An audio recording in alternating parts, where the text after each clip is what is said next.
ప్రభునందు ప్రియమైనటువంటి మేల్కొల్పు ప్రార్థన వీక్షకులకు ఈ యొక్క సహవాసమును బట్టి బలపరచబడుతున్నటువంటి ప్రతి సహోదరుడికి కూడా మన ప్రభువును రక్షకుడైన యేసుక్రీస్తు వారి యొక్క శ్రేష్టమైన నామములో శుభములు తెలియజేస్తూ ఉన్నాం. మరొక ఉదయం మరొక రోజు దేవుని యొక్క కృపను బట్టి మనకి అనుగ్రహించబడుతోంది.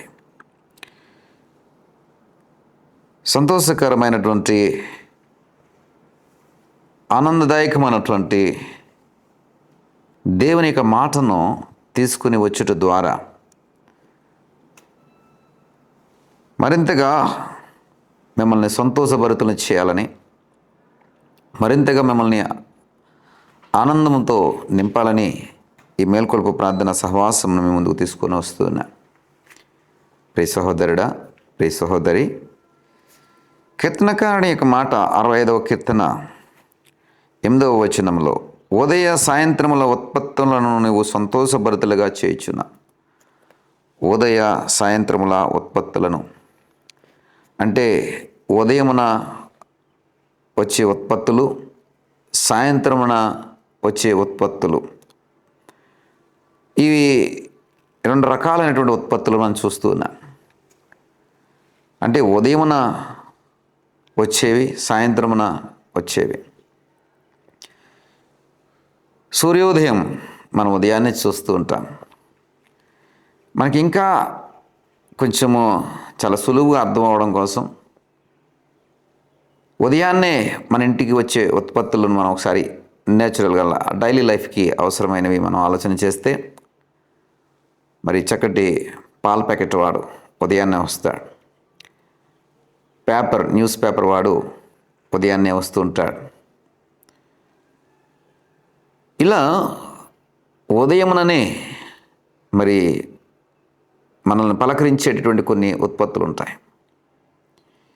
అలా పలకరించే ఉత్పత్తులలో సూర్యోదయం ఉదయాన్నే మనం పలకరిస్తూ ఉంటాం.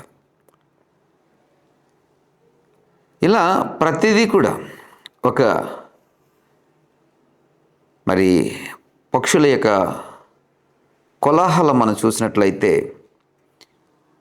ఉదయముననే వాటి యొక్క మేల్కొల్పు కూతలు, అరుపులు, వాటి యొక్క రాగాలు అవి ఒక విధమైనటువంటి వెనుసంపును కలగజేస్తుంటాయి. ఉదయకాల ఉత్పత్తులు. కోకిల స్వరాన్ని మనం చూస్తే ఉదయముననే మనకి ఎక్కువగా వినిపిస్తూ ఉంటారు. అలాగే ఏది చూసినా ఉదయముననే మనకు కనిపించేటువంటి పరిస్థితులు మనము డైలీ లైఫ్లో చూస్తూ ఉంటాం.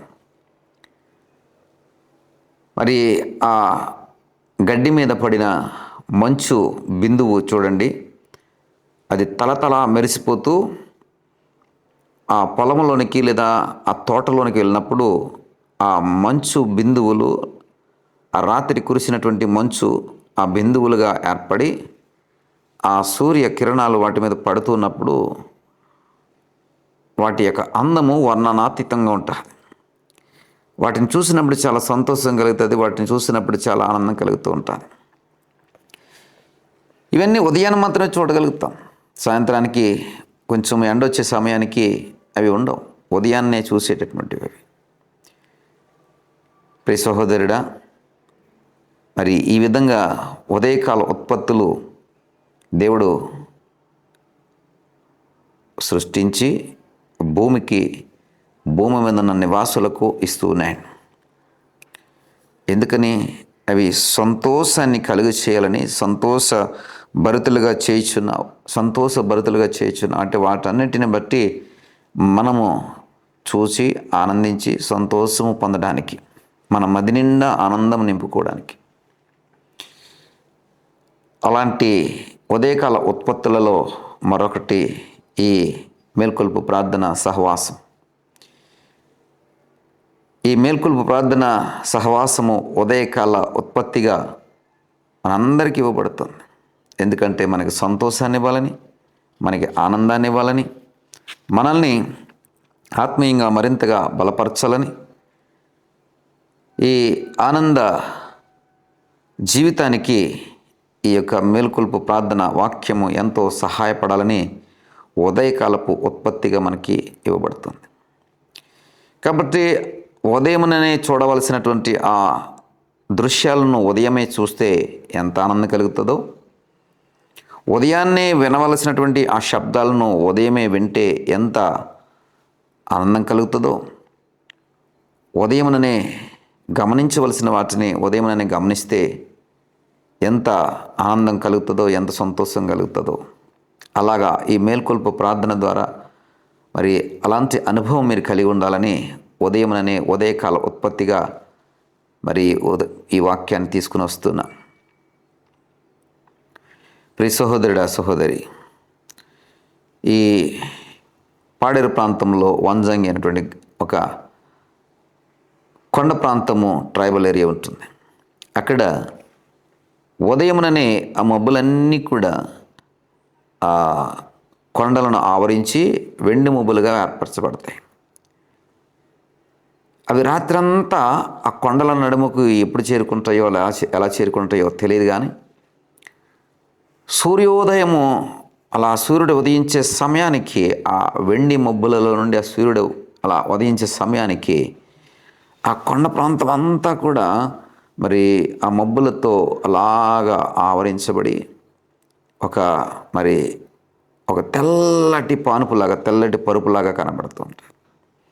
ఆ దృశ్యాన్ని మనం చూడాలంటే తెల్లవారుజామున లేచి మరి ఆ సూర్యోదయపు సమయానికి పోయి ఆ కొండలెక్కి ఇంచుమించు 3-4 కిలోమీటర్లు నడిచి ఆ కొండ ఎక్కి ఆ కొండ మీదుగా మనం చాలాసేపు ఆ చీకటి ఉండగానే పోయి ఆ చలిలో మరి ఆ కొండ మీద మనం ఎదురు చూచినప్పుడు ఆ సుందరమైనటువంటి దృశ్యాన్ని మనం చూడగలుగుతాం. అది చూడాలంటే తెల్లవారుజాముననే లేవాలి, తెల్లవారుజాముననే నడక ప్రారంభించాలి. ఇంకా చీకటి ఉంటూ ఉండగానే ఆ కొండ శిఖరానికి చేరుకోవాలి.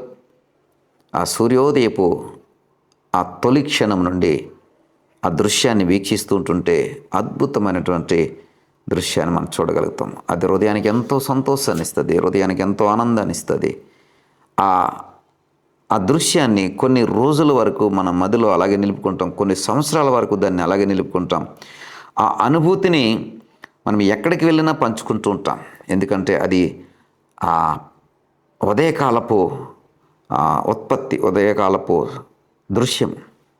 కాబట్టి ఈ ఉదయకాల ఉత్పత్తులు అవి లిమిటెడ్గా, చాలా అరుదుగా, చాలా అవసరాన్ని బట్టి మనకు అనుగ్రహించబడుతుంటాయి. అలాగ అనుగ్రహించబడుతున్న వాటిలో మేల్కొల్పు ప్రార్థన వాక్యం. కాబట్టి ఈ వాక్యాన్ని స్వీకరించండి, సంతోషముతో మీ హృదయాలను నింపుకోండి. దినమంతా కూడా సంతోషముగా మీ రోజును కొనసాగించండి. దేవుడు మేలులతో నింపుతాడు, ఆశీర్వాదంతో నింపుతాడు. సంతోషమును బట్టి మీరు పని ప్రారంభిస్తే, సంతోషమును బట్టి మీ యొక్క డైలీ యాక్టివిటీస్ చేయగలిగితే కనుక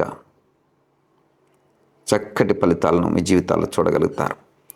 మీ కొరకు చిన్న ప్రార్థన చేస్తాను. దయగల తండ్రి, కృపగలిగిన దేవా, బిడ్డలను ఈ ఉదయకాల ధ్యానమును బట్టి ఎవరైతే ఈ ఉదయకాలపు ఉత్పత్తిగా దీన్ని స్వీకరిస్తూ దీని కొరకే ఆశతో కనిపెడుతున్నారో వారిని జ్ఞాపం చేసుకొని వారి జీవితాల్లో ఉదయకాల ఉత్పత్తిని బట్టి సంతోషకరమైన పరిస్థితులను కల్పించమని, మేలుకరమైన ఫలితాలను వారి జీవితాల్లో అనుగ్రహించమని నా ప్రభువును ప్రియరక్షకుడైన యేసు నామమును బట్టి ప్రార్థించి వేడుకుంటూ నా పరమ తండ్రి, ఆమెన్.